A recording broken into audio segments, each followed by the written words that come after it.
You know that moment when your entire family is laughing at you? I let them. Because I was the only one who knew the punchline. My name is Avery Vale. I was 32 the night the wine turned to vinegar in my glass. The waiter had just finished pouring when my mother, Celeste, fixed her eyes on me, a glittering, performative smile on her lips. She didn't whisper. She projected, her voice cutting through the clatter of silverware. Avery, darling, she chimed, when are you going to get yourself a proper home?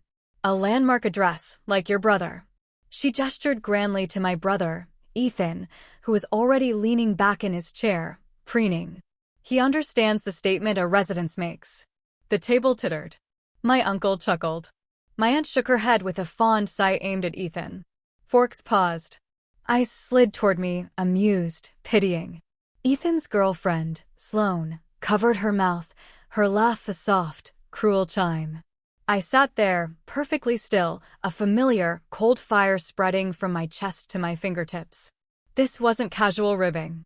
It was a public reckoning, a reminder of my assigned role in our family's narrative. I let the laughter ripple and fade, let the expectant silence settle. Then I spoke one sentence, clear and quiet as shattering crystal. I already own one. The room didn't understand, not at first. But they would. My name is Avery Vale. At the time, I was old enough to have built an empire in silence and young enough that everyone, especially my family, still mistook my quiet for emptiness. I work in capital allocation and asset management. My world is built on predictive models, silent partnerships, and the patient cultivation of value. There are no flashy job titles, no deals shouted over cocktail parties. My victories are spreadsheets that balance years later, acquisitions filed under anonymous holding companies, a portfolio that grows in the dark. I grew up not in a loud house, but in a profoundly transparent one. The rules were unspoken but ironclad. Ethan was the protagonist. I was the footnote. He was celebrated for his potential. I was acknowledged for my reliability. His words were oracles, mine were interruptions. Conversations flowed around me like water around a stone. Our family dinners were theatrical productions. Celeste, my mother, was director and lead critic. She thrived on narrative, on the grand story, and Ethan was her star.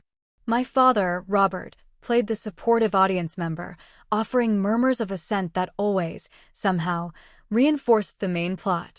And Ethan? He was a born performer. He mastered the art of appearing prosperous, speaking in bullet points about ventures that were all sizzle and no stake. People believed him because the alternative, that it was all smoke, was too disappointing to consider. I stopped competing for a spotlight that wasn't mine long ago. I learned young that protest was dramatic, correction was pettiness, and silence was maturity. The role never changed. So, I built my world elsewhere. I lived in a streamlined, unremarkable condo. I drove a dependable car. My wardrobe was a study in anonymity. My joys were the quiet click of a keyboard at 5 a.m., the elegant solution to a complex problem, the slow, steady climb of a graph that represented not just money, but control. Ethan's life was a curated highlight reel. Lofts with floor-to-ceiling windows, exclusive clubs, luxury cars leased with a wink. He spoke of assets and addresses with a casual ownership that dazzled our parents. Celeste would recount his stories, often embroidering them, her gaze flicking to me as she delivered the moral. Asterisk, that's asterisk how you build a legacy, Avery, she'd say. I'd smile. I'd nod. Words were useless against a story everyone was determined to believe. Then came the airy. Ethan's penthouse. It wasn't just a home. It became his identity, his conclusive argument. The moment he moved in, the family dynamic ossified around it. It was the constant reference point, the proof of concept. Celeste spoke of its private elevator, its rooftop terrace, its zip code, as if they were collective achievements. She wore a proud, proprietary smile, as if she'd somehow willed it into existence for him. Ethan played his part flawlessly. He never outright lied about ownership. He simply let assumptions harden into fact. The concierge in my building is impossible, he'd sigh. Or, you wouldn't believe the HOA drama at my place. Each comment was a brushstroke on a canvas of success everyone was eager to admire. Enter Sloane. She was aesthetics as ambition. She saw life as a series of Instagrammable moments and believed success was a look you could assemble. The right watch, the right wine, the right man in the right penthouse. She was Ethan's hype man and his harshest critic, constantly pushing the narrative bigger, brighter, bolder. She'd look around the area and purr, "This is you, Ethan," as if drywall and imported marble could define a soul. Gatherings became a special kind of torture. Ethan would muse about smart home overhauls or importing Italian tiles. Celeste would glow, then turn her calibrated gaze on me. "You see, Avery? This is about vision. You're so cautious. There's a difference between existing and living." She said it with a gentle concern that poisoned the words. Then, one Sunday brunch, Ethan casually mentioned buying the penthouse. "The owner's just some absent investor," he shrugged, swirling his mimosa. "Probably bored with it. Easy deal." My blood went still. I watched Celeste's face ignite with vicarious triumph. She began planning his equity strategy aloud. Robert nodded, saying, "Smart thinking, son." Not one pair of eyes landed on me. The irony was a physical weight in my throat. That evening, in my quiet condo, I stared at the latest property management report on my screen. Valkyrie Holdings LLC, property, The Airy, Unit PH1. Tenant, Ethan Vale. Status, payment delinquent, 90+ days. Notices served, 2, ***. The numbers were a cold, hard truth I'd been cradling alone for months. I wasn't angry. I was profoundly tired. Tired of holding up a stage everyone else was performing on. The catalyst was a text from my mother a week later. ***Sweetheart, saw a lovely, sensible 2-bedroom that made me think of you. It's time to plant roots, don't you think? Let Ethan inspire you. Men are meant to build monuments. Women are meant to build homes. I didn't reply. I placed my phone down, folded my hands, and felt something final click into place. This wasn't ignorance. It was a choice. A deliberate, repeated choice to overlook me. And I realized the only way to end the farce was to hand them the truth, not in private, but in the full glare of the spotlight they loved so much. After that, a deep, operational calm settled over me. The hope for recognition died, replaced by a focus on revelation. There's a dangerous power that comes when you stop seeking permission to be seen. I immersed myself in my routine. The bitter coffee, the flow of market data, the steady drip of management reports, ***, maintenance fee overdue. Second notice, lease violation, unauthorized renovations, ***. The pattern was a cliff edge, and Ethan was backing toward it, smiling for the camera. Ethan's performance intensified. Social media filled with sunset shots from his terrace. Sloane tagged him in articles about disruptor lifestyles. The scaffolding of his image grew taller, shakier. Celeste's calls took on a new, probing tone. "Are you content, Avery? Truly? You don't ever feel overshadowed?" I offered polite, empty answers, building a wall between her assumptions and my reality. I made a vow. The truth would not be a weapon I wielded in anger. It would be a fact I presented.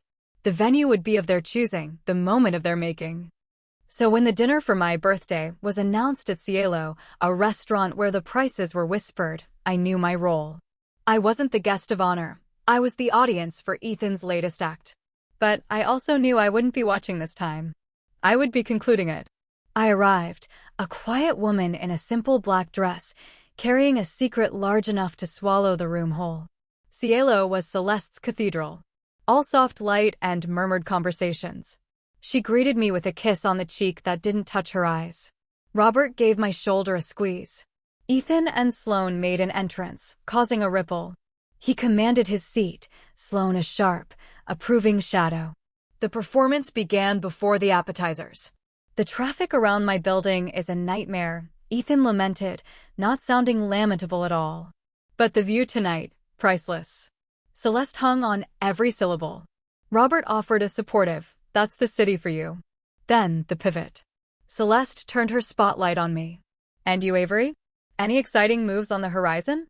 "A new chapter." "No new chapters, mother. Just study prose. She gave a tinkling laugh. Prose is for diaries, dear. Ethan is writing an epic. She leaned in, her voice carrying. He's in a penthouse. You're still in that little box. At your age, image is investment. The table hushed. Sloane smirked. Ethan's expression was one of benevolent pity. Robert studied his bread plate. I felt the weight of every report, every silent transfer, every decision I'd made while they weren't looking. Image, I repeated softly, setting down my water glass. You're right. It is an investment. Which is why I've always been careful with mine. Ethan chuckled. Going to give us a finance lesson, Ave? No, I said, my voice cleaving the quiet. Just a property update. I reached for my clutch, extracting a single, folded document. I didn't look at it. I looked at him. The airy. Penthouse 1. How are you finding it as a tenant? The word hung in the air, tenant. Ethan's smile didn't falter, it froze. What are you talking about? The owner, I continued, as if explaining something simple. That absent investor you mentioned. You never asked who it was.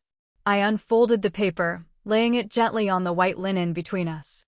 It was the summary page of the management report, the LLC name, Valkyrie Holdings, and the beneficiary owner, Avery J. Vale, clearly visible, alongside the stark delinquency notice. Celeste's face was a mask of confusion. Avery, what is this? Some kind of joke. It's a lease agreement, Mother. One that's been violated. Repeatedly. I turned to Ethan, whose face was draining of color. The renovations you did without approval? The months of unpaid rent? The noise complaints? I've been receiving the notices. Valkyrie Holdings is my company. I own the area. I have since before you moved in. The silence was absolute, a vacuum. Sloane was the first to break it, a sharp, you're lying. I tapped the paper. The management company's number is there. The bank of record is there. Call them. Robert finally spoke, his voice strained. Avery, if this is true, why not come to us? To him? Privately? Because, I said, turning to my father, for 32 years, privately has meant where no one has to acknowledge it. Privately is where I've lived my entire life. You had a private daughter, and you never asked her a single real question. I shifted my gaze back to Celeste, whose proud face was crumbling into something between shock and fury. You wanted a statement address, Mother. I built one. You just never thought to look at the deed. Ethan found his voice, low and venomous. You set me up. You let me. You wanted to humiliate me. No, I said, utterly calm. I gave you a roof. You built the fantasy beneath it. I didn't create your performance. I just own the theater. I refold the paper. You have 30 days. Vacate the property and settle the arrears, or formal eviction begins. The fantasy is over. Celeste looked from Ethan's ashen face to mine, her world reordering itself violently. How could you be so cruel? To your own brother. You taught me that in this family, we make statements, I replied, standing. Consider this mine. I didn't wait for dessert. I didn't wait for the check. I walked out of Cielo, the night air cool and cleansing on my skin. Behind me, I left a shattered narrative. The aftermath was a quiet quake. Celeste left voicemails full of wounded formality, lamenting family trust. Ethan cycled through apologies, negotiations, and finally, blame. I responded only to essentials. The deadline stood. He moved out in 28 days. The property manager reported the unit was left clean, empty, echoing. I didn't pursue the debt. I sold the area for a significant profit and funneled it into a maritime logistics fund, silent, essential, and utterly mine. Family dynamics recalibrated. The comparison ceased. Celeste now speaks to me with a hesitant, measuring quality, as if seeing a stranger. Robert asks, genuinely, about my work. Ethan is quieter, less polished, but oddly more present. We are not close, but we are real in a way we never were. I didn't win that night. I didn't defeat anyone. I simply stopped being an extra in their movie and directed my own. The greatest power isn't in having a secret, it's in no longer needing one. Success doesn't need a spotlight to be real. Sometimes, its most potent form is a quiet truth, spoken once, in a room that has finally gone still enough to hear it. The view from my property, the real one, built on silence, patience, and ironclad equity, was worth the wait. And I never had to post a picture of it to prove it.